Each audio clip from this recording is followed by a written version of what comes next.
જુદી જુદી યોજનાઓમાં એક પણ રૂપિયો ગુજરાતને આપવામાં આવ્યો નથી. ડબલ એન્જિનના ગાણાઘાતી ભાજપા સરકારે ગુજરાત સાથે કર્યો હળહળતો અન્યાય. ગુજરાત કોંગ્રેસના મીડિયા કન્વીનર અને પ્રવક્તા ડોક્ટર મનીષ દોશીએ ગુજરાતને કેન્દ્ર સરકાર દ્વારા થઈ રહેલા અન્યાય મુદ્દે ભાજપાનો જવાબ માંગતા શું કહ્યું, આવો જાણીએ. મોસાએ માપ વ્યસનાર હોય તો નિશ્ચિતપણે ભાણેજોને ફાયદો થતો હોય. ડબલ એન્જિનની સરકારના ગાણાગાતી ભાજપાની સરકારમાં ગુજરાતને હળહળતો અન્યાય કરવામાં આવી રહ્યો છે. કેન્દ્ર સરકાર દ્વારા ગત વર્ષે જુદી જુદી 10 યોજનાઓ એટલે કે અનુસૂચિત જાતિ માટે, અનુસૂચિત જનજાતિ માટે, બક્ષી પંચ માટે, વંચિતો એટલે કે એન્ટી ડીએનટી માટેની જુદી જુદી 10 યોજના સામાજિક અને ન્યાય અધિકારી મંત્રાલય દ્વારા જે નાણાં ફાળવવામાં આવે, ગુજરાતને 1 રૂપિયો આ 10 યોજનામાં ફાળવવામાં નથી આવ્યો. અને જે નાણાં ફાળવવામાં આવ્યા અન્ય યોજનાઓમાં એનો પણ વંચિતો માટે ઉપયોગ ન થાય.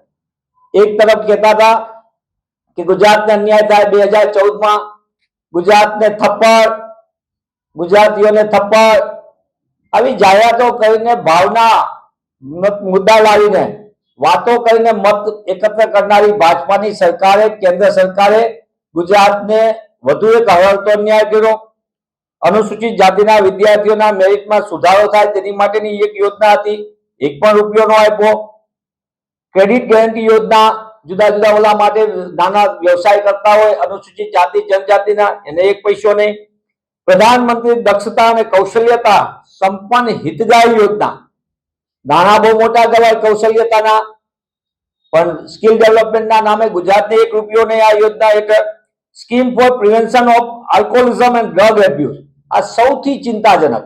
એટલે કે ગરીબ માણસ, શ્રમિક માણસ, વંચિત માણસ મહેનત કરીને જ્યારે પોતે વ્યસનના રવાડામાંથી બહાર લાવવામાં આવે, એના પરિવારને પુનઃસ્થાપન થાય સારી રીતે, અને આ વ્યસનમાંથી બહાર આવે એના માટેને એને અને વ્યસનથી અટકાવવા માટેની જે યોજના હતી એનો પણ 1 રૂપિયો ગુજરાતને ફાળવવામાં ન આવ્યો.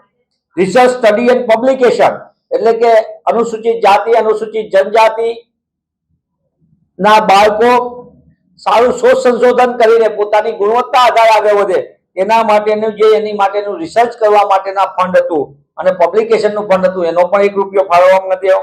Integrated program for senior citizen એટલે કે વયોવૃદ્ધ નાગરિકો જે હોય એસસી, એસટી, ઓબીસી અને વંચિતોના એન્ટી ડીએનટી એના માટેની પણ યોજનામાં 1 રૂપિયો નહીં આપ્યો.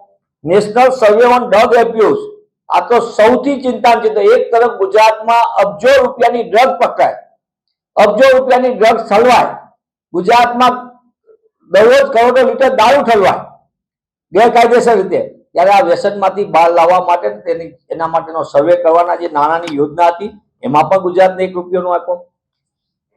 Integrated program for rehabilitation of beggar એટલે કે ભિખારી, રસ્તા ઉપર પોતાનો કોઈ બીજો અન્ય વ્યવસાય કાંઈ ન હોય ને ભીખ માંગતા હોય એના પુનર્વસન માટેની યોજના, નામ સરસ મજાનું લાગે, 1 રૂપિયો નથી આપ્યો. રાષ્ટ્રીય વયોશ્રી યોજના 1 રૂપિયો નહીં. વિશ્વાસ યોજના, નામ વિશ્વાસ પણ ગુજરાતના લોકોની સાથે વિશ્વાસઘાત કરવામાં આવ્યો, એમાં પણ 1 રૂપિયો નહીં. વિચરતી વિમુક્તિ જાતિના આર્થિક કલ્યાણ માટેની સીડ યોજના, એમાં 21-22માં જે નાણાં આપ્યા એમાં પણ 1% ઓછી રકમ આપવાની, એટલે 10 થી 11 યોજનામાં તો 1 રૂપિયો જ નહીં, પણ જે બીજી યોજનામાં નાણાં આપ્યા એમાં પણ 1% નાણાંનો ખર્ચ માંડ કરવામાં આવે.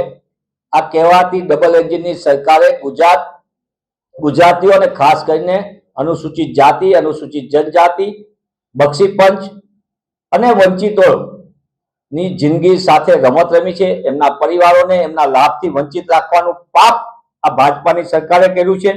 અને એના કારણે ગુજરાતમાં આપણે જોઈએ છીએ કે એસસી, એસટી, ઓબીસી અને વંચિતોના બાળકોને અભ્યાસમાં